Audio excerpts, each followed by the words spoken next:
नमस्कार, आप देख रहे हैं खेल समाचार। मैं हूं सुचित्रा। सबसे पहले एक नजर इस वक्त की खेल सुर्खियों पर। इंडियन प्रीमियर लीग में आज चेन्नई सुपर किंग्स और लखनऊ सुपर जायंट्स होंगे आमने सामने। पहले मैच में हार झेल चुकी चेन्नई को इस सीजन की पहली जीत की तलाश। रूस के डेनिल मेदवेदेव ने जीता मायामी ओपन का पुरुष एकल खिताब। फाइनल में जैनिक सिनर को हराया। वहीं महिला एकल वर्ग का खिताब रहा पेट्रा क्विटोवा के नाम। रेडबुल के मैक्स वर्स्टैपेन ने जीती ऑस्ट्रेलियन ग्रां प्री। घटनाओं से भरी रेस में दिखे 2 रेड फ्लैग और कई क्रैश।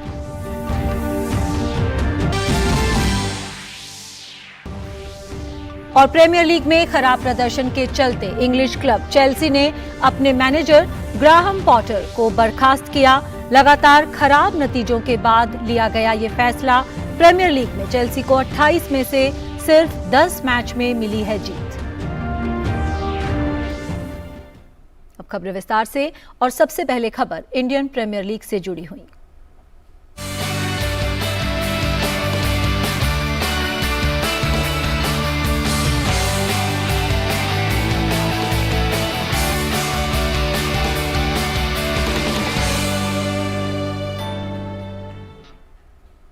इंडियन प्रीमियर लीग में आज चेन्नई सुपर किंग्स और लखनऊ सुपर जायंट्स आमने सामने होंगे।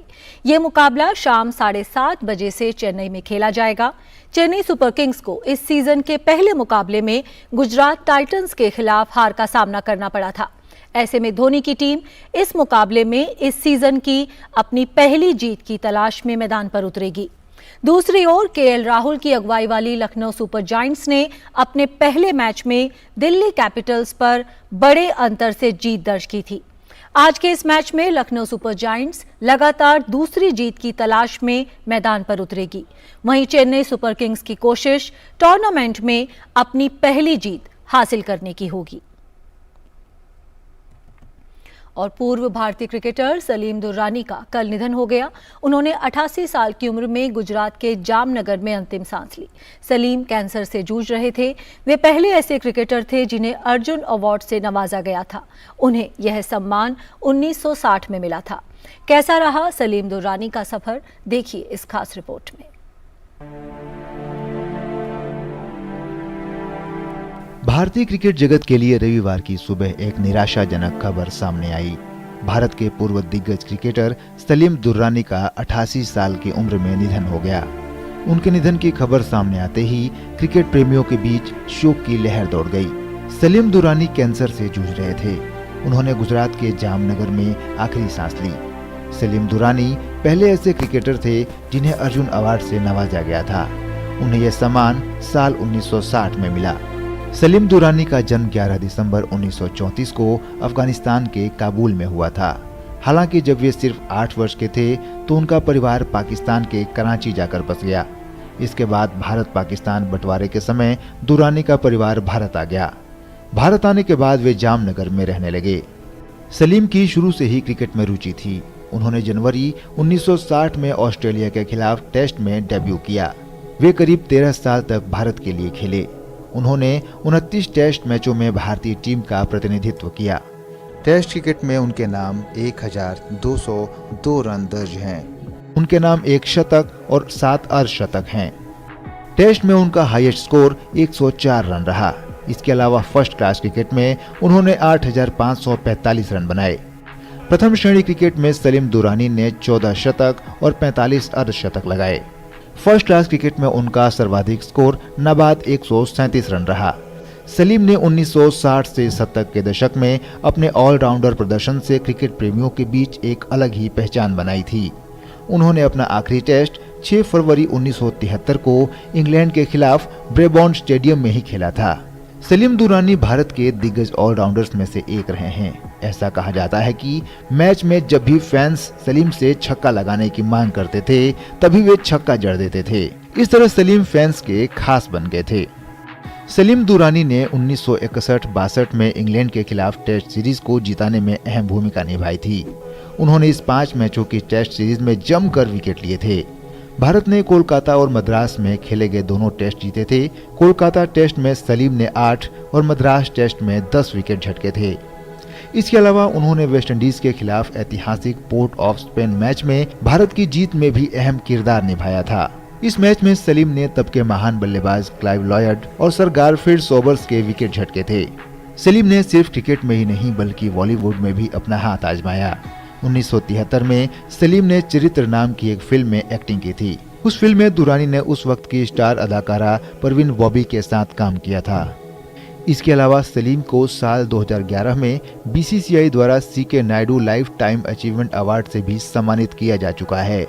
दिग्गज क्रिकेटर सलीम दुरानी को उनके हरफनमौला खेल और शानदार व्यक्तित्व के लिए प्रशंसक हमेशा याद करेंगे। Sports desk, DD news. और खेल जगत की कुछ अन्य अहम खबरों को जानने के लिए नजर डालते हैं इस स्पोर्ट्स रैप पर। रॉयल चैलेंजर्स बेंगलोर ने मुंबई इंडियंस को हराकर आईपीएल के 16वें सीजन में धमाकेदार शुरुआत की है। मुंबई इंडियंस के साथ खेले गए इस सीजन के अपने पहले मुकाबले को आरसीबी ने 8 विकेट से अपने नाम कर लिया। टीम के कप्तान फाफ डु प्लेसिस और अनुभवी बल्लेबाज विराट कोहली की धमाकेदार पारी ने टीम को जीत दिलाने में अहम भूमिका निभाई। दोनों अनुभवी बल्लेबाजों ने अर्धशतकीय पारी खेली। आरसीबी ने मैच में टॉस जीतकर पहले गेंदबाजी करने का फैसला किया था। पहले बल्लेबाजी करने उतरी मुंबई इंडियंस ने 20 ओवर में 7 विकेट पर 171 रन बनाए। जवाब में रॉयल चैलेंजर्स बेंगलोर ने 16.2 ओवर में 2 विकेट पर 172 रन बनाकर मैच को अपने नाम कर लिया। राजस्थान रॉयल्स ने भी आईपीएल 2023 में जीत के साथ आगाज किया है। टूर्नामेंट के अपने पहले मैच में राजस्थान रॉयल्स ने सनराइजर्स हैदराबाद को 72 रन से हरा दिया। टॉस हारकर पहले बल्लेबाजी करते हुए राजस्थान ने जोस बटलर, यशस्वी जायसवाल और कप्तान संजू सैमसन के अर्धशतकों के चलते 5 विकेट पर 203 रन का स्कोर बनाया था। इसके जवाब में हैदराबाद की टीम 8 विकेट खोकर 131 रन ही बना पाई और 72 रन से मुकाबला हार गई। हैदराबाद के लिए सबसे ज्यादा नवाद 32 रन अब्दुल समद ने बनाए। वहीं राजस्थान के लिए चहल ने 4 और बोल्ट ने 2 विकेट लिए। भारतीय क्रिकेट टीम की 2011 में विश्व कप जीत के 12 साल पूरे हो गए हैं। टीम इंडिया की जीत की वर्षगांठ को खास बनाते हुए आईसीसी ने इस साल अक्टूबर-नवंबर में भारत की मेजबानी में होने वाले विश्व कप के लिए आधिकारिक लोगो जारी कर दिया है। आईसीसी ने अपने आधिकारिक ट्विटर हैंडल पर लोगो की तस्वीर शेयर किया। क्रिकेट विश्व कप को नवरस के रूप में विकसित किया गया है। टूर्नामेंट के मैचों के दौरान फैंस की भावनाओं को दर्शाने के लिए अलग अलग रंगों का इस्तेमाल किया गया है। नवरस में खुशी, ताकत, दुख, सम्मान, गर्व, बहादुरी, महिमा, आश्चर्य और जुनून की भावनाएं शामिल हैं। ये भावनाएं विश्व कप के मैचों के दौरान देखने को मिलती हैं। ओलंपिक में 2 बार की पदक विजेता पीवी सिंधु को Madrid Spain master badminton tournament में हार का सामना करना पड़ा। इस हार के साथ ही सिंधु खिताब जीतने से चूक गयी। टूर्नामेंट के महिला एकल वर्ग के फाइनल में सिंधु को इंडोनेशिया की ग्रेगोरिया मरिस्का तुंजुंग के हाथों 21-8, 21-8 के अंतर से हार मिली। इससे पहले सिंधु ने सेमीफाइनल मुकाबले में सिंगापुर की येओ जिना मिन को सीधे गेम में हराकर फाइनल में प्रवेश किया था। अल्बानिया में आयोजित हुए विश्व भारोत्तोलन चैंपियनशिप में भारतीय भारोत्तोलकों का शानदार प्रदर्शन देखने को मिला। इस प्रतियोगिता में भारतीय महिला और पुरुष टीम पदक जीतने में सफल रही। ये पहली बार है जब इस प्रतियोगिता में भारतीय भारोत्तोलकों ने 14 पदक अपने नाम किए। लड़कों ने 3 रजत और 6 कांस्य, जबकि लड़कियों ने 1 रजत और 4 कांस्य पदक जीते। इस चैंपियनशिप में लड़कों ने कुल 413 और लड़कियों ने 393 अंक हासिल किए। 4 रजत और 10 कांस्य पदकों के साथ भारत इस प्रतियोगिता में 14वें स्थान पर रहा। भारत की युवा महिला भारोत्तोलक मार्टिना देवी ने अल्बानिया में आयोजित IWF यूथ वर्ल्ड चैंपियनशिप में 5वां स्थान हासिल किया। प्रतियोगिता में मार्टिना देवी ने शानदार खेल का प्रदर्शन करते हुए न सिर्फ पदक जीते बल्कि उन्होंने 4 राष्ट्रीय रिकॉर्ड भी अपने नाम कर लिए। 81 किलोग्राम भार वर्ग में उन्होंने स्नैच में 90 और 93 किलोग्राम भार उठाकर 2 नए राष्ट्रीय रिकॉर्ड बनाए, जबकि 2 राष्ट्रीय रिकॉर्ड कुल 201 और 208 किलोग्राम वजन भार उठाकर अपने नाम किए। रूस के डेनिल मेदवेदेव ने मायामी ओपन का खिताब अपने नाम कर लिया है। प्रतियोगिता के पुरुष एकल के खिताबी मुकाबले में मेदवेदेव ने जेनिक सिनर को 7-5, 6-3 के अंतर से हराया। इस प्रतियोगिता में सिनर ने मेदवेदेव को कड़ी टक्कर दी, लेकिन वे खिताब तक नहीं पहुंच पाए। प्रतिष्ठित मायामी ओपन में मेदवेदेव का ये पहला खिताब है। इस जीत के साथ ही मेदवेदेव ने साल का चौथा और कुल 19वां ATP खिताब अपने नाम कर लिया है। Sports desk, DD news. Petra Kvitova ने कजाकिस्तान की एलेना रायबाकिना को 7-6, 6-2 से हराकर अपना पहला मायामी ओपन खिताब और 9वां WTA 1000 खिताब जीत लिया। 33 वर्षीय क्विटोवा ने 2011 और 2014 में विंबलडन जीता था। पेट्रा क्विटोवा ने विंबलडन चैंपियन रायबाकिना का इंडियन वेल्स और मायामी ओपन एक साथ जीतने का सपना तोड़ दिया। पिछले सप्ताह रायबाकिना इंडियन वेल्स में खिताब जीतकर आई थी। मैच का पहला सेट रहा जिसने मैच में निर्णायक भूमिका निभाई। पहले सेट का टाई ब्रेकर बेहद लंबा खिंचा। 22 मिनट तक चले इस मैराथन टाई ब्रेकर में 5वें सेट पॉइंट पर क्विटोवा ने जीत दर्ज की। क्विटोवा ने मैच के बाद माना भी कि उन्होंने अपने पूरे करियर में इतना लंबा टाई ब्रेकर कभी नहीं खेला। वहीं रायबाकिना ने भी इस टाई ब्रेकर को थकाने वाला बताया। पेट्रा क्विटोवा उम्र में रायबाकिना से 10 साल बड़ी हैं। उन्होंने दिखा दिया कि खेल में उम्र मायने नहीं रखती। ये क्विटोवा का 30वां WTA खिताब है। उन्होंने पिछली बार 2018 में मैड्रिड में WTA खिताब जीता था। ये उनका 41वां WTA फाइनल था। इस जीत के साथ वो विश्व रैंकिंग में एक बार फिर शीर्ष 10 में शामिल हो जाएंगी। इस जीत से उन्हें भारी भरकम पुरस्कार राशि भी मिली। पुरुष युगल फाइनल में मैक्सिको के सैंटियागो गोंजालेस और फ्रांस के एडुआर्डो रोजर वेस्लिन ने अमेरिका के ऑस्टिन क्राइजेक और फ्रांस के अनुभवी खिलाड़ी निकलस माहुत को 7-6, 7-5 से पराजित किया। Sports desk, DD news. और फुटबॉल जगत से जुड़ी कुछ अहम खबरों को जानने के लिए एक नजर डाल लेते हैं इस सॉकर रैप पर। प्रीमियर लीग में मैनचेस्टर यूनाइटेड को हराकर न्यूकैसल यूनाइटेड ने चैंपियंस लीग के क्वालिफिकेशन में पहुंचने की उम्मीदों को जिंदा रखा है। न्यूकैसल यूनाइटेड ने एक रोमांचक मुकाबले में मैनचेस्टर यूनाइटेड को 2-0 से हरा दिया। इस मैच के पहले हाफ में एक भी गोल नहीं हुआ। हालांकि कड़े मुकाबले के बीच दोनों पक्षों की तरफ से शुरुआती बढ़त हासिल करने की कोशिश जारी रही। आखिरी में पहली सफलता न्यूकैसल यूनाइटेड को दूसरे हाफ के 65वें मिनट में मिली, जब सेंट मैक्सिमिन द्वारा मिले पास को जो विलोक ने गोल में तब्दील किया। इसके बाद न्यूकैसल की तरफ से दूसरा गोल मैच के आखिरी समय में हुआ, जिसने न्यूकैसल के नाम 2-0 से जीत दर्ज कर दी। इस जीत के बाद न्यूकैसल अंक तालिका में तीसरे स्थान पर आ गई है। प्रीमियर लीग में ही खेले गए एक अन्य मुकाबले में वेस्ट हैम यूनाइटेड ने साउथहैम्पटन को 1-0 से हरा दिया। रविवार की देर रात खेले गए इस मुकाबले में दोनों टीमों के बीच कड़ी टक्कर देखने को मिली। मुकाबले में पहला और एकमात्र गोल वेस्ट हैम यूनाइटेड की तरफ से पहले हाफ के 25वें मिनट में हुआ।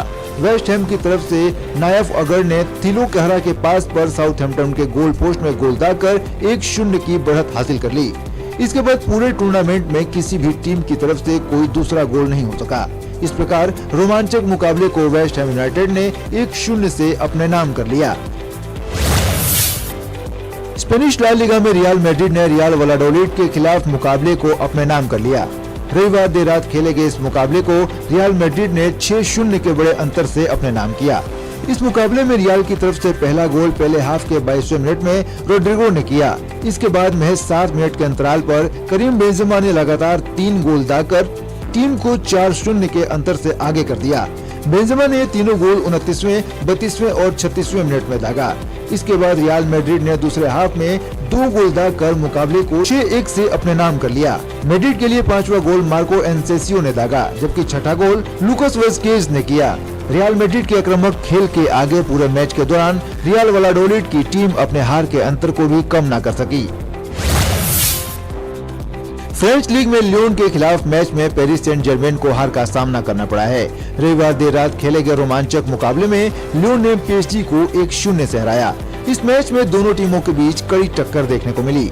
मुकाबले का पहला हाफ गोल रहित रहा। हालांकि दूसरे हाफ में पहली सफलता लियोन के हाथ लगी, जब ब्रैडली बारकोला ने कुंबेरी के पास पर मैच के 56वें मिनट में PSG के गोल पोस्ट में गेंद डाल दी। इसके बाद दोनों टीमों में किसी को भी सफलता हासिल नहीं हुई। इस प्रकार लियोन ने इस मुकाबले को 1-0 से अपने नाम कर लिया।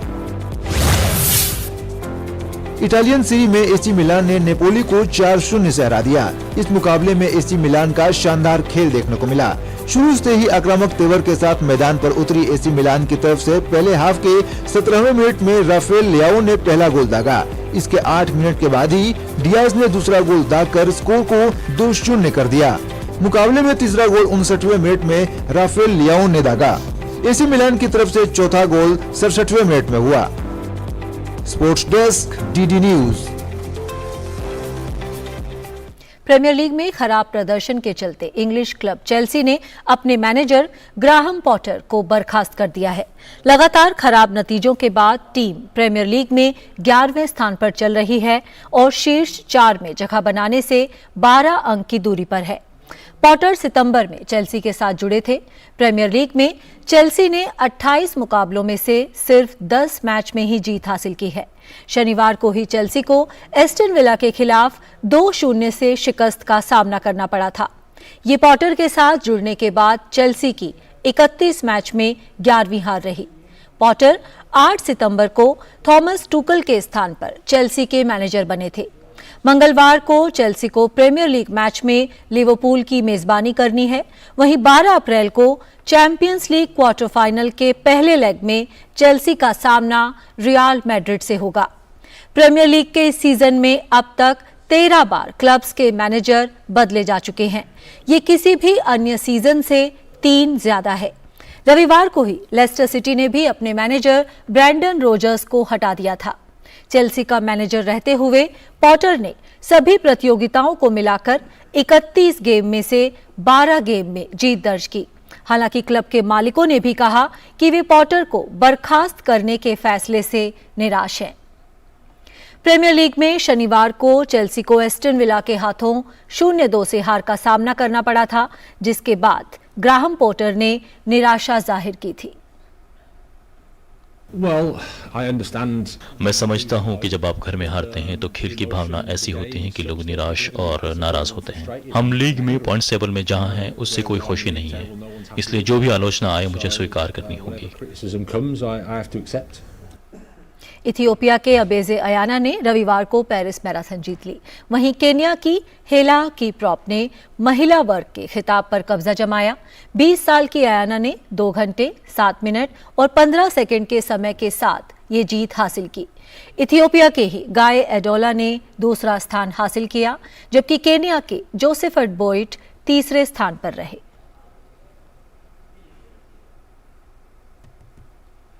रेडबुल के मैक्स वर्स्टेपन ने रविवार को आयोजित ऑस्ट्रेलियन ग्रां प्री में जीत दर्ज की।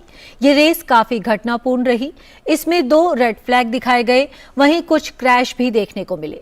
2 बार के डिफेंडिंग चैंपियन वर्स्टेपन कुछ लैप बाकी रहते हैमिल्टन से आगे चल रहे थे, जब केविन मैग्नुसन की हास दीवार से टकरा गई।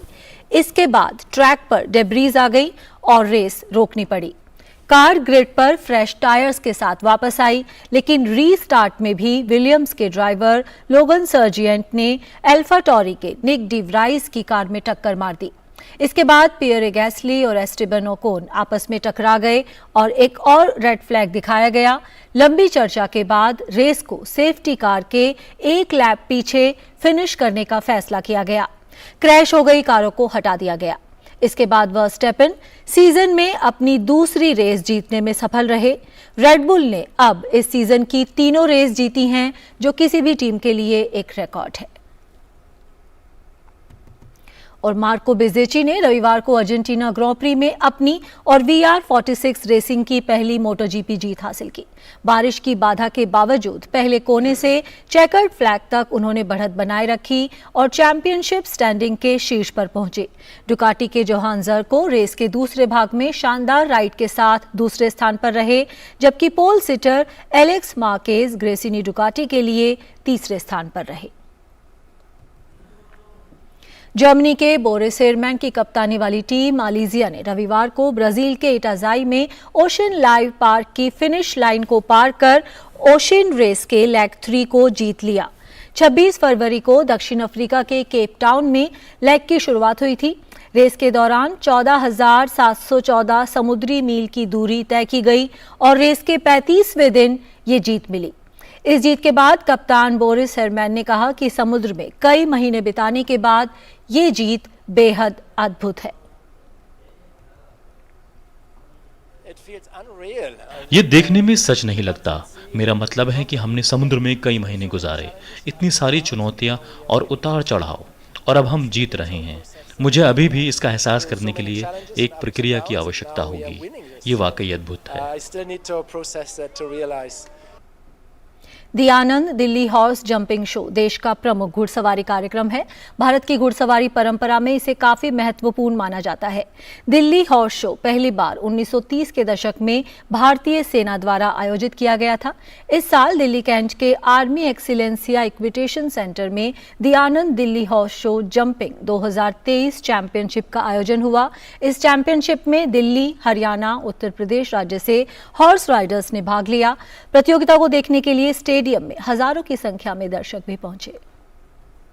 कैंट में the Delhi Anand horse jumping show 2023 championship में देश के विभिन्न हिस्सों से आए 500 से अधिक घोड़ों और 600 प्रतियोगियों ने भाग लिया। इन्हें सीनियर, यंग राइडर, जूनियर जैसी 4 श्रेणियों में रखा गया था। 20वीं सदी की शुरुआत से the Delhi horse jumping show देश में घुड़सवारी के प्रमुख कार्यक्रमों में से एक है। ब्रिटिश शासन के दौरान DHS वार्षिक आधार पर आयोजित होने वाले महत्वपूर्ण कार्यक्रमों में से एक था, जिसके लिए देश के विभिन्न हिस्सों से भागीदारी होती थी। आजादी के बाद भी ये 1979 तक जारी रहा। इसे 1986 में पुनर्जीवित किया गया। इस तरह साल दर साल घुड़सवारी में नए आयाम जोड़े गए। इस साल Abhishek the Delhi horse jumping trophy 2023 championship के विजेता बने।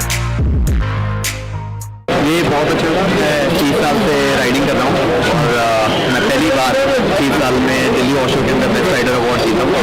बड़ी मेहनत लगती है इसके अंदर। मैं एक प्रोफेशनल ड्रेसाज और शो जंपिंग राइडर हूँ और अभी मैं इंडियन टीम में हूँ ड्रेसाज की और एशियन गेम इंडियन प्रोबेबल। ये ट्रॉफी जीतने के लिए आपको बहुत सारे इवेंट्स में कम्पीट करना पड़ता है। जो मैक्सिमम पॉइंट गेन करता है उसको बेस्ट राइडर अवार्ड मिलता है। भारतीय सेना की घुड़सवारी अन्यथा दुर्गम खेल को इस शो के माध्यम से एक महान मंच दिया गया है। ये पिछले 21 वर्षों से देश में सबसे बड़े और सबसे लोकप्रिय हॉर्स शो में से एक माना जाता है। पेशेवर सवारों के लिए एक मंच देने के अलावा हर उम्र के लोगों की व्यापक भागीदारी के साथ देश में घुड़सवारी के भविष्य के लिए एक बेहतरीन प्लेटफॉर्म भी है। दिल्ली हॉर्स शो है जो सालाना इसी ग्राउंड पर आयोजित किया जाता है। इस हॉर्स शो में ये लगभग हिंदुस्तान का सबसे बड़ा हॉर्स शो है और इस साल इस हॉर्स शो में लगभग 600 घोड़े और 500 पार्टिसिपेंट्स राइडर्स पूरे देश भर से इनमें भाग लिया है। इस हॉर्स शो में हर कैटेगरी है जो कि 10 साल की उम्र से बच्चे भाग ले रहे हैं। सबसे जो सीधे राइडर्स हैं हर कैटेगरी में इवेंट्स ऑर्गेनाइज किए गए हैं और हर कैटेगरी में बेस्ट राइडर ट्रॉफी भी जीती गई है। प्रतियोगिता इवेंट्स 20 मार्च को शुरू हुए थे। रविवार 2 अप्रैल ग्रैंड फिनाले का दिन था। खचाखच भरे स्टेडियम में घुड़सवारी प्रेमियों ने इसे देखा और ओपन शो जंपिंग प्रतियोगिता में देश के शीर्ष 20 घुड़सवारों का हौसला बढ़ाया। Bureau report DD news.